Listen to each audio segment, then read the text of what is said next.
8 साल का एक बच्चा 1 रुपए का सिक्का मुट्ठी में लेकर एक दुकान पर जाकर पूछने लगा, क्या आपकी दुकान में ईश्वर मिलेंगे? दुकानदार ने यह बात सुनकर सिक्का नीचे फेंक दिया और बच्चे को निकाल दिया। बच्चा पास की दुकान में जाकर 1 रुपए का सिक्का लेकर चुपचाप खड़ा रहा।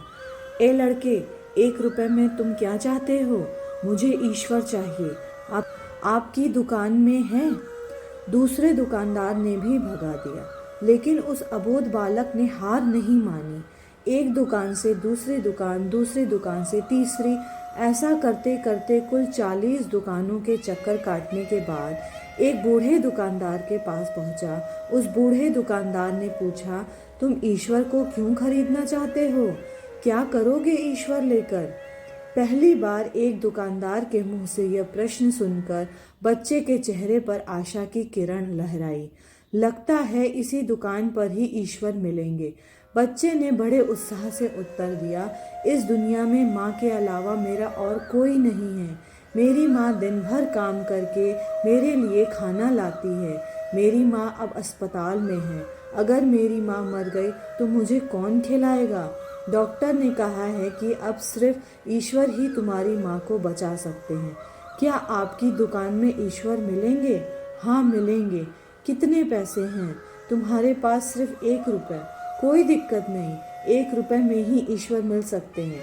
दुकानदार बच्चे के हाथ से 1 रुपया लेकर उसने पाया कि 1 रुपए में एक गिलास पानी के अलावा बेचने के लिए और कुछ भी नहीं है। इसलिए उस बच्चे को फिल्टर से एक गिलास पानी भरकर दिया और कहा, यह पानी पिलाने से तुम्हारी माँ ठीक हो जाएगी। अगले दिन कुछ मेडिकल स्पेशलिस्ट उस अस्पताल में आ गए।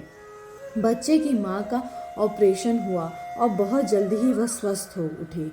डिस्चार्ज के कागज पर अस्पताल का बिल देखकर उस महिला के होश उड़ गए। डॉक्टर ने उन्हें आश्वासन देकर कहा, टेंशन की कोई बात नहीं है। एक वृद्ध सज्जन ने आपके सारे बिल चुका दिए हैं, साथ में एक चिट्ठी भी दी है। महिला चिट्ठी खोलकर पढ़ने लगी। उसमें लिखा था, मुझे धन्यवाद देने की कोई आवश्यकता नहीं है। आपको तो स्वयं ईश्वर ने ही बचाया है। मैं तो सिर्फ एक जरिया हूँ। यदि आप धन्यवाद देना ही चाहती हैं तो अपने अबोध बच्चे को दीजिए, जो सिर्फ 1 रुपया लेकर नासमझों की तरह ईश्वर को ढूंढने निकल पड़ा। उसके मन में यह दृढ़ विश्वास था कि एकमात्र ईश्वर ही आपको बचा सकते हैं। विश्वास इसी को ही कहते हैं।